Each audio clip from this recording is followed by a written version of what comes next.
A dynamic leader with a heart of gold and a huge helping hand. Today's guest has been on the top of the corporate ladder with great successes, but is no stranger to heartache and pain. Stay tuned to hear her incredible story. What superhero do you relate to most? I'm so curious. Why? Each of us has our own innate nuclear power. It's God-given. And yet we're all out here wondering, searching, forgetting, and suppressing. I know I was. It's okay, no judgments here. But I am going to get real. As a life and career coach, it's kind of my job. And you chose the show, so no one is forcing you. But the force is real. And the question I really want to ask is, what's your superpower? I'm Sharon Davenport. I've been called a real-life Wonder Woman. This show is designed to activate you alongside other superheroes. It's time that you arise, put your cape on, and fly.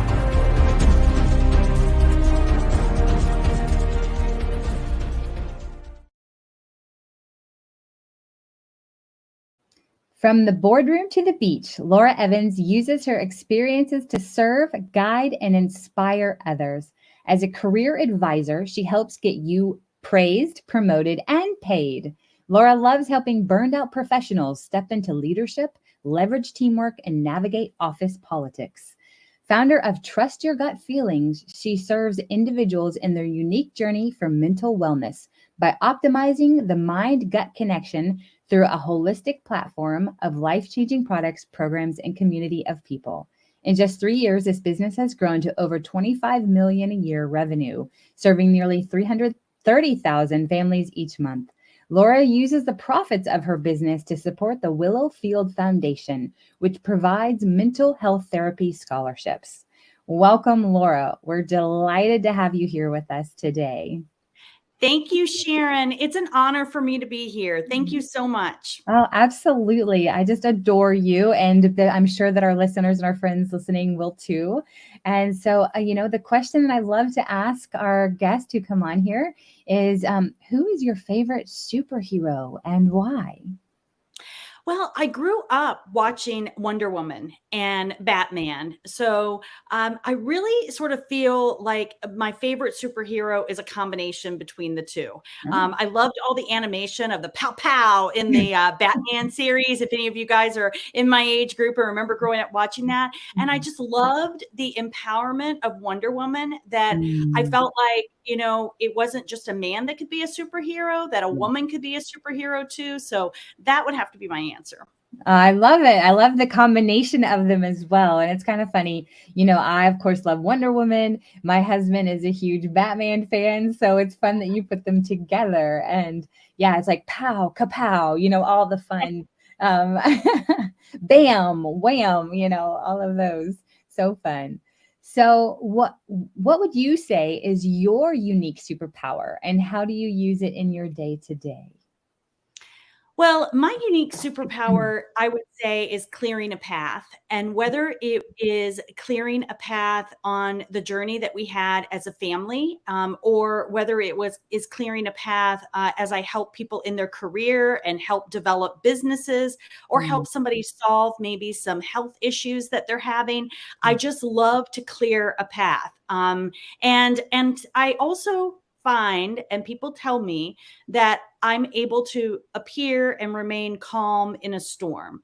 And that helps them feel more calm and more confident. Sometimes on the inside, I don't always feel calm, but people tell me that. And so I believe that people around you really know you well and can sometimes speak life or speak things over you that you're not aware of yourself. So people tell me that.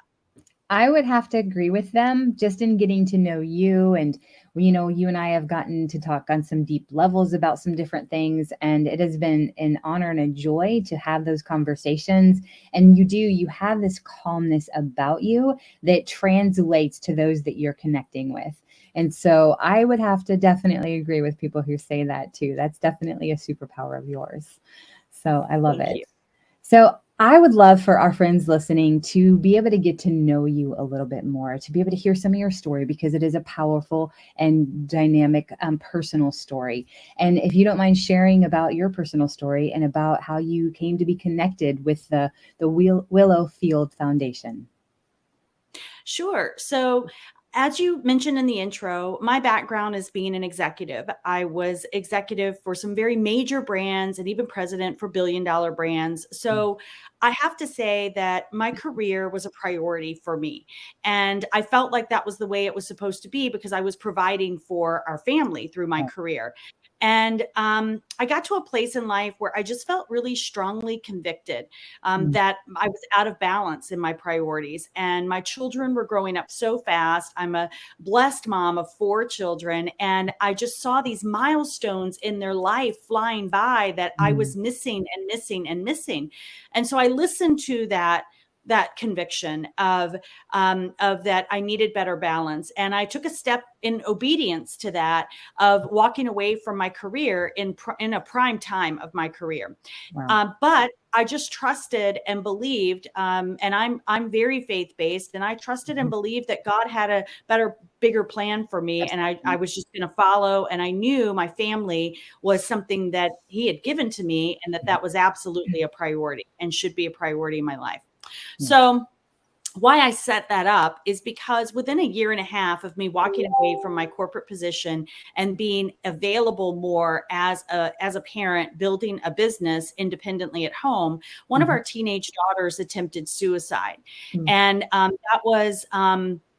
that hurts, and her hurt mm, a lot, and not being able to figure out how to resolve it, and then thrown into what do we do, how do we help her, who do we go to, where do we mhm. go to.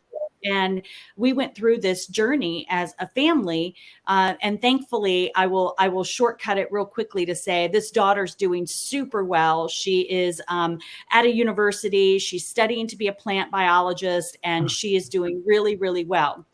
But it was her journey of healing around having been sexually abused and trafficked. And that's mm, right. We lived in a normal neighborhood, and these things happen in normal neighborhoods. This is wow. not just something that somebody's kidnapped, or what you may see.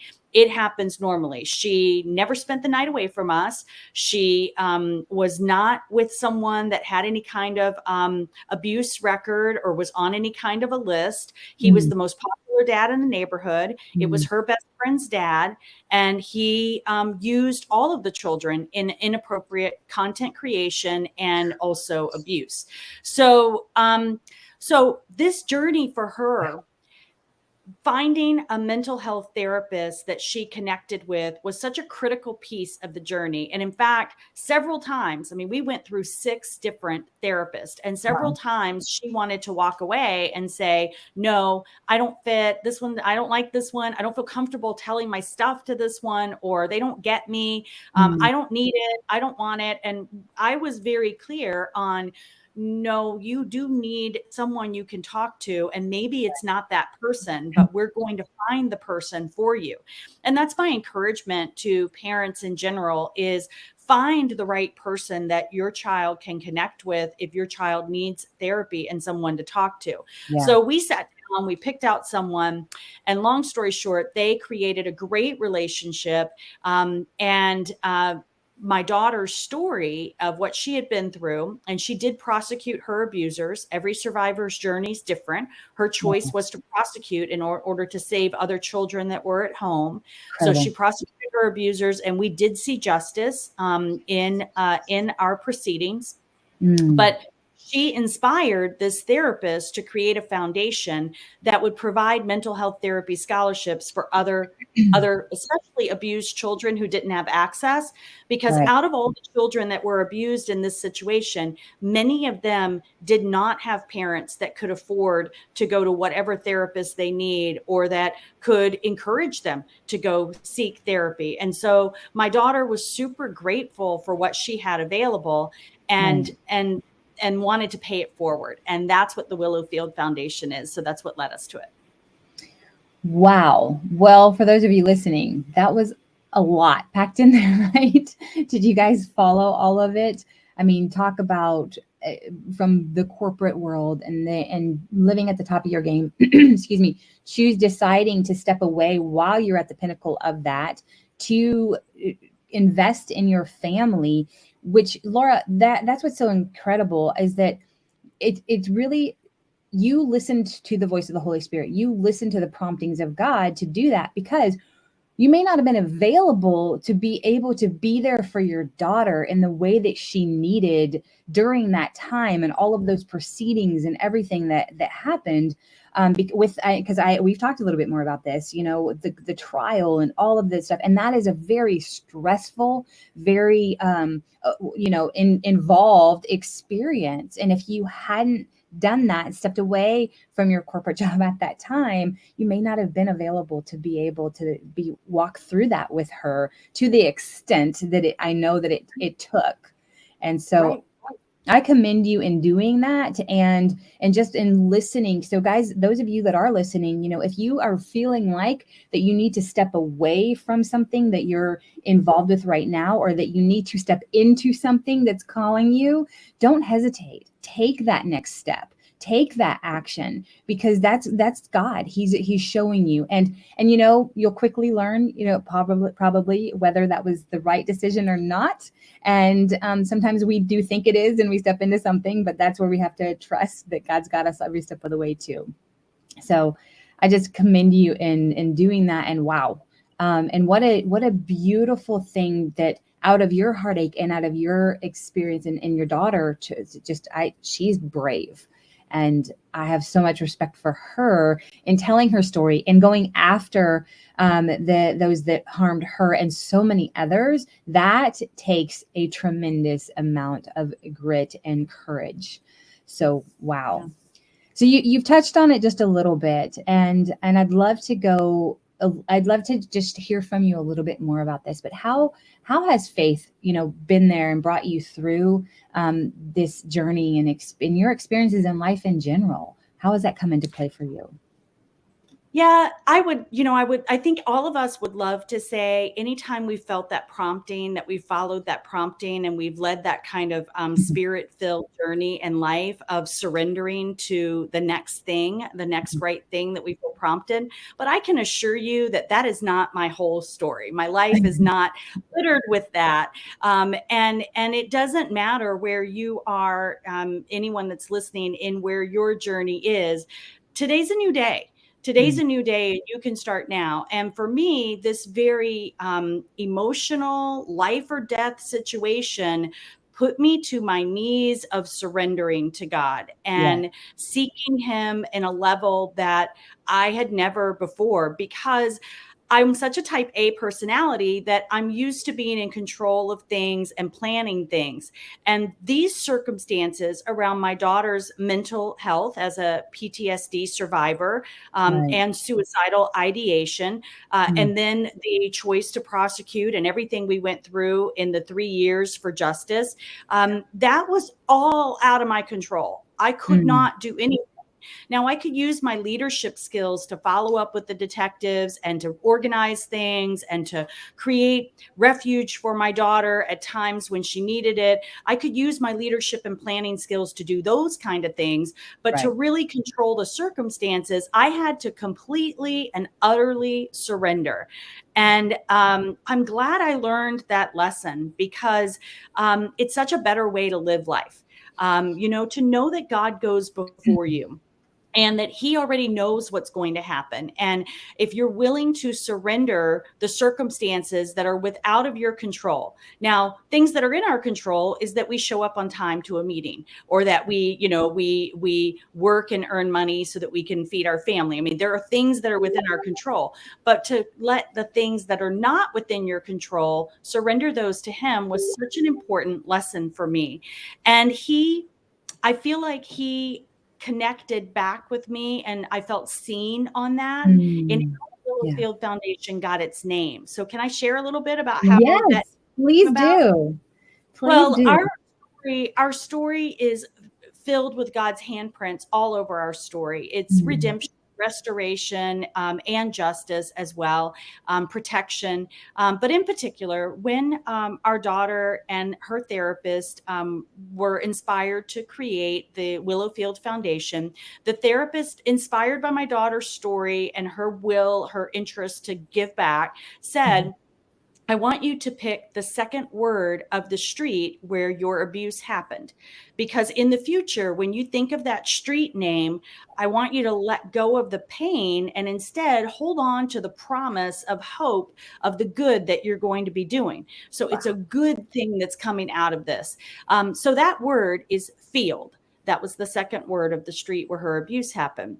And then the therapist looked out the window and just randomly picked the first thing her eyes went to, which was a willow tree. So it was called Willowfield Foundation. Now, what God and God alone knew, Sharon, was 4747 Willow Road was where I was working in California when my daughter was being abused in Texas. Oh my gosh. So that was God's way of saying, I mean, my daughter didn't remember that address. The therapist never knew that address. That was God and God alone saying to me, I want you to let go of the pain, and I want you to let go of the guilt as a mom, and I want you to let go of the shame that you feel I felt I wasn't there to do my one job to protect my child, and I should have, all these things. And God said to me, you need to let go of that, because I'm going to do something really big and really good for so many others because of your obedience and because of your trusting in me in this circumstance. So the Willowfield Foundation. Oh my goodness, Laura, is that not just our God? and to, man, that's so profound and so beautiful and incredible how he does that, just showing you, hey, listen, I got you. I've got your daughter, I have you, and I have all of the people that are going to come under this umbrella of this foundation. And what a beautiful piece. You have to make sure you share that story with everyone. Because that is just absolutely beautiful and incredible, and just like our God to do that. So, and so through this whole process, you've shared, your daughter is doing really well. She's doing fantastic in college. But I know it also, you have 3 other daughters, and you have your husband, and you have, your family. So how is your whole family doing after dealing with this experience and this journey? How are they doing today, if you don't mind sharing? Sure. Everyone's doing well. We have 2 grandbaby girls that have been welcomed into our family, and we've got a grandson on the way. And we've got our youngest son is in college at Michigan State University, and thank God he was protected in some recent incidences that happened there. And so we are doing well. And there's no question it brought us closer together as a family as well. And we are all very passionate about this foundation. And we all contribute on birthdays, on holidays, all the kind of things. We are telling people, don't give us gifts, send money to the Willowfield Foundation, because we just want to be able to see it reach more people. I love that. And that goes back to, I think, what you were talking about with surrender before, and how you couldn't control all the circumstances. And I know that had to be hard because you are such a dynamic leader in so many ways. And that had to be hard, for you and for your family. But it sounds like it's so beautiful. As we surrender, God births beautiful things from that, and your family getting closer together through this whole experience too. So there's, and I love how you're choosing to see the gifts and the joys, excuse me, from the tragedy and the experience that you guys have overcome. So, so precious and so beautiful. But so, for our friends listening, some may be currently dealing with something similar. having, whether it be a mental health journey of with suicide, or whether it's with somebody who is, they know that has been molested or trafficked or something along those lines. And I know those are kind of two different situations, but in your situation, they have kind of come together. So for those of our friends that are listening who may be experiencing something similar, or have somebody that they're walking through this with, what would you share with them through this? Well, get help. Talk to someone. There is now, I've been actively involved in an organization called NAMI, the National Alliance for Mental Illness. And thankfully, due to the advocacy that organization has done, we have helped create a 988 number.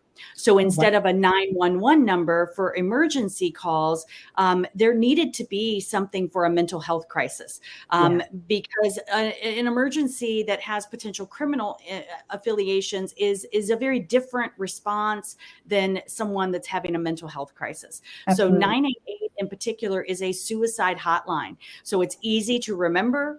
988. And I would just encourage, those phones are staffed with experienced, caring staff that will be a resource to talk to through things like that. There are also hotlines for abuse, and I also speak on ending the silence to high schools about suicide prevention. And one of the things that I encourage the high schoolers to do is, they usually know, your friend has usually said something to you or indicated something to you.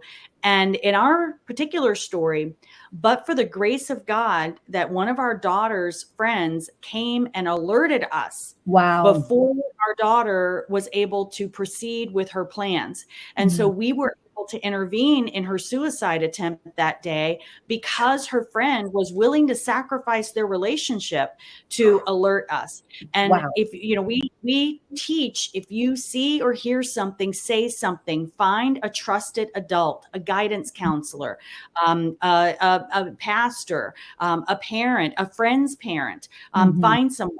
And for those of us that are parents, I'm also a facilitator of Darkness to Light, which is a child sexual abuse prevention organization. They have amazing resources online, free resources that you can go and look at for how to begin talking with your children about what is okay and what's not okay, how to talk with your teen about how to ask, what is consent, how to get consent in of their dating life, and even what to do if you do have the child of one of your friends comes to you and says that they've been sexually abused. Where do you go? What do you do?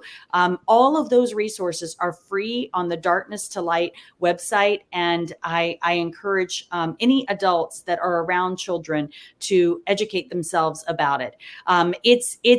These things happen in the cloak of darkness. And when we get uncomfortable talking about these things, because these are not comfortable things to talk about, but when we get uncomfortable talking about it, we shine a bright light and expose it so that it has less power and control to hurt us and to hurt our family and our children.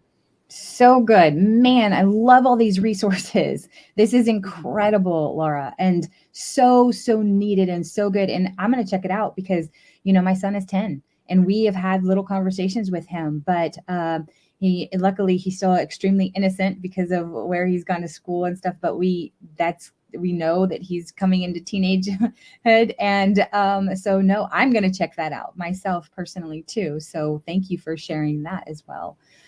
So good. So much here. So, and like, okay, now we're going to pivot. We're going to switch gears a little bit. And you are amazing and do multiple things.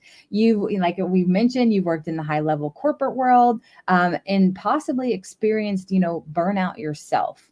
So there might be some coaches listening here to this call, or some professionals that are dealing with burnout themselves.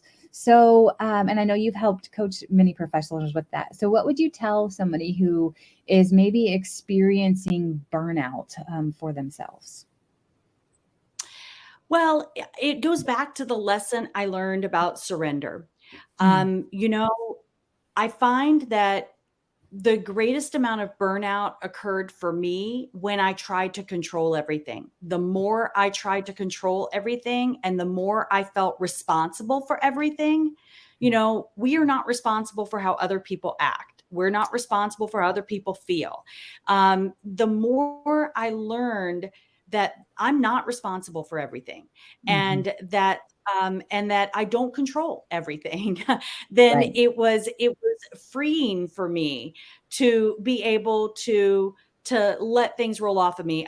Pastor Joel Osteen has a saying that I love. I think it's it might be from Psalms 45:7. I'll have to get the verse specific, but he talks about the oil of joy, that the Lord gives us the oil of Mhm. joy. And so when we're covered in the oil of joy, everything else is like nonstick, like it Mhm. rubs off, That's good. rubs off of us. It rolls off of us like water rolls, off of us. So I try to remember that I'm covered in the joy of oil from the Lord, and I'm not going to let things stick to me. I'm going to let them bounce off me, because what people think, what people say, what people do is not my responsibility. All I Mhm. can control and be responsible for is my relationship with the Lord and my seeking Him and my surrender to Him, and what I can do. And so that has helped me not be as burnout as I used to be. And that Mhm. would be, I definitely have stepped away from that life. I live a much better life at the beach, relaxed, control my own schedule, set my own time and my hours, travel where I want to travel, when I want to travel. So it's definitely the opposite of what I was doing before. I love that. And, so true about when we try to control is when things get more out of control. Right. And I recently was on a retreat to Costa Rica with an amazing group of women. And we were able to worship, praise and worship on the beach. We were able to, we rode ATVs. We learned to surf. It was such an incredible time. And then we had time to relax, time to worship, like I said, worship, and then also to journal and to think, and then time together to go deeper with one another. And everybody had a breakthrough. But one of the things that was really hard at first, but such a relief, was that the incredible Tamara Andress was the one. She put the retreat on, and she actually said, and we were like, okay, what's our schedule? She's like, you're gonna know when to show up and what to wear, and I'll tell you before. We had to know schedule. Like, we couldn't control anything. We were completely out of control. It was the most incredible retreat I have ever been on because we had no control. She would say, tomorrow, show up. You need to be ready at 8 o'clock, and you need to be wearing sporty beach wear, or Mhm. whatever. And it was, so when we give up control, when we let it go, I had so much more relaxation, rejuvenation, freedom. And she said, you can't bring your phones. That was another thing. And so we truly had to, and were able to unplug. And man, I did not want to come home. I bet. Yeah. Yeah. So that Yeah. surrender, that was the closest thing to in a long time to have, of like being able to completely surrender, as in a physical sense. And it was such a joy, and there was so much Yeah. peace. And so that is, I think, a physical story of talking about what happens when we Yeah. surrender to God and we allow Him to be in control, and we're not trying to control everything. So Yes. so beautiful. So we're getting ready, as we're wrapping up here, Laura. Is there anything else that you would like to share with our friends listening before we say adieu for the day? Well, I would like to say, just on what you were sharing and us talking about surrendering and overcoming, or how to prevent burnout.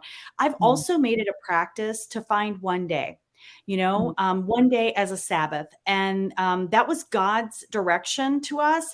And it right. doesn't have to be the same day every week, Mm, but find the day that I know. For me, I have a day in my calendar that I do my best. Now, occasionally travel or things will come up that sure. cause me to have to shift it to a different day, but I really work hard to make sure that it's not shifted to another month or another year. Mm, And just pick a day that you do truly unplug, that you put your phone away, even if it's just for, from from the time I wake up until, 5 p.m. Even if it's just daylight hours, I'm not going to be connected to my phone. The world will survive without me.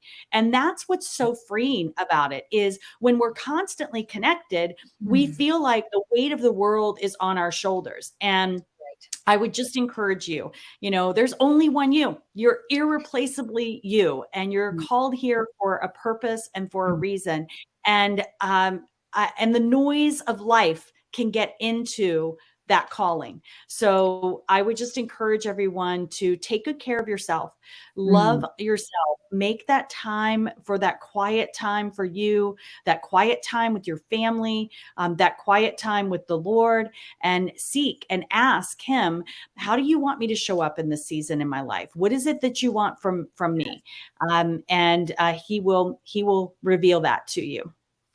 Oh, so good. And just to piggyback on what you're saying there, actually it was last night. I was actually heard a friend talking about how doing a dopamine detox, because our phones actually, when we're checking it constantly, and we have certain apps, it has been scientifically proven that there are certain apps that are created to be addictive, but then also the likes and all of that stuff. And he was talking about like doing a dopamine detox of putting your phone and trying away and trying not to look at it.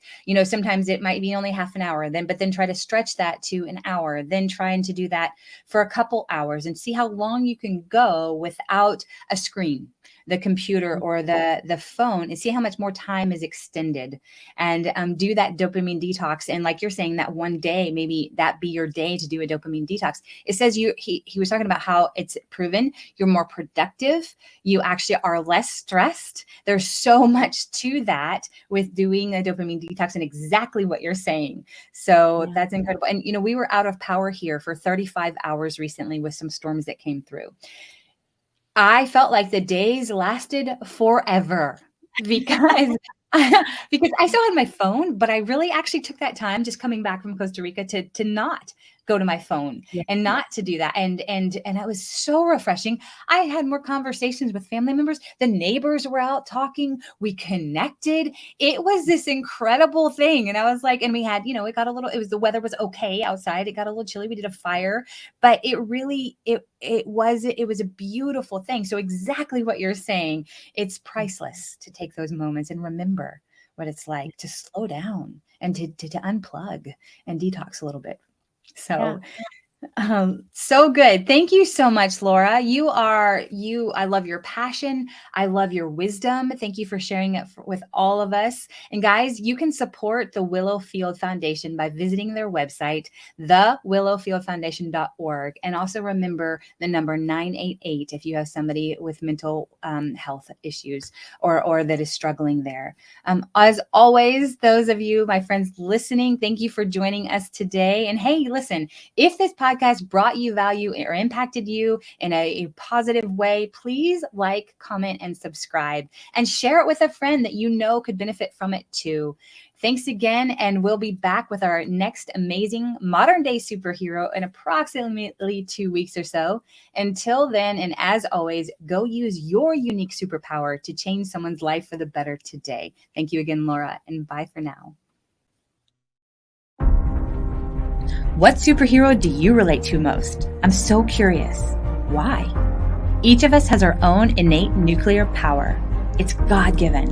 And yet we're all out here wondering, searching, forgetting, and suppressing. I know I was. It's okay. No judgments here. But I am going to get real. As a life and career coach, it's kind of my job. And you chose the show, so no one is forcing you. But the force is real.